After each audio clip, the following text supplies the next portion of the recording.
My name is Ariel Lima, and this is a summary of my story of the course and how it pertained to my social identity. In the beginning, I really didn't understand or had a small understanding of what my social identity meant to me. I could answer questions such as what my gender was, my race, my class, similar to what we did with the social profile index, but I didn't really have a foundation of why I thought of that.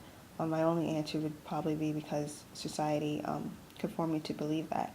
So this course really helped me to form my own understanding of what each identity meant to me.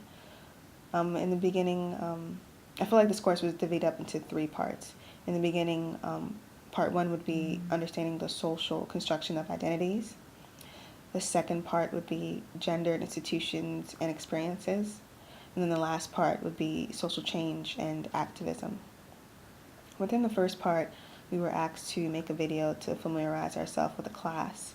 We were asked to fill out the social profile index and also fill out this quiz labeled the gender aptitude test.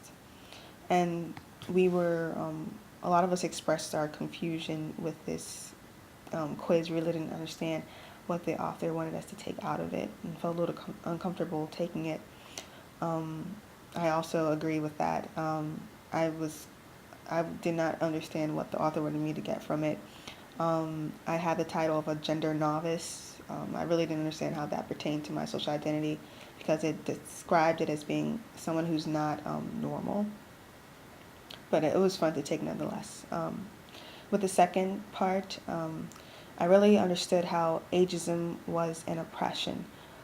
Before, I didn't think of ageism as anything, but from the excerpt that we read regarding the 6-year-old lesbian who was asking a lady if there was any lesbian bars, and the lady responded with, I don't know of any old lesbian bars. That really opened my eyes to seeing ageism as an oppression. And with the last part, with social activism and change, I really saw how both part 1 and 2 came together to bring the course full circle. We learned in the beginning about race, gender, sexuality, and then we learned how it applied to experiences and institutions, and then finally we can use that to advocate for change and activism.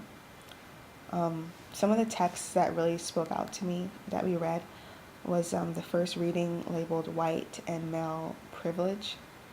Peggy McIntosh said that as a white person, I realized I had been taught about racism as something that puts others at a disadvantage, but had been taught not to see one of its corollary aspects, white privilege, which puts me at an advantage. I never stopped to really think about what white people or what a white person will thought of white privilege. I just assumed that they were aware because I was aware. So this really helped me to kind of step out of my own oppression and look into someone else's and see where their thought process was. Another text would be titled "There is No Hierarchy of Oppressions" by Audre Lorde. I really didn't understand what the title meant. Because if you ask me what my oppressions, if you ask me to list them, I would list black as being the top. So I didn't understand how there's no hierarchy. She goes on to say, within the lesbian community, I am black, and within the black community, I am a lesbian. Any attack against black people is a lesbian and gay issue because I and thousands of other black women are part of the lesbian community. And any attack against lesbians and gays is a gay issue because thousands of lesbians and gay men are black. She taught me to kind of understand that there's no hierarchy. There's no hierarchy of being black over being a woman. For example, with me, within the black community, I am a woman, and within the society of women, I am black. And this also ties in with the last text that came out to me, which was "Ain't I a Woman" by Sojourner Truth. Here she kind of argues "Ain't I a Woman" to the men who said that women should be given the rights to be carried into a carriage by a man or be held over helped to walk over a mud puddle by a man, and she's kind of questioning, I'm a woman and I've never had those rights, and just kind of reinforces the idea of there's no hierarchy of oppression.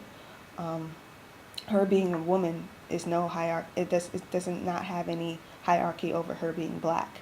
They are of the same oppression. Therefore, she does not get any special treatment just because she's a woman. And I think while she was arguing that, it's kind of like it kind of reinstated what Audre Lorde was saying in There's No Oppression, Hierarchy of Oppressions. The last text that really was interesting to me was, yes, men should do more housework. This was kind of sharing in the male progression.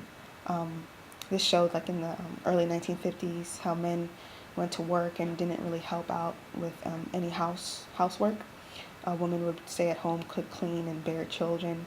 And now, more recently, in the article said 2011, more men are starting to participate more in housework, and women are starting to get their bachelors and go on and work and have jobs. So this is really like a symbol of activism and how change is happening. So that was really nice to see that. Um, yeah, so that's my summary of the course.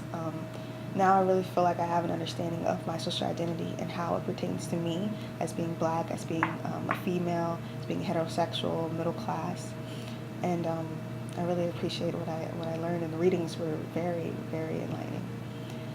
Thank you to everyone, and have a great spring semester. Bye.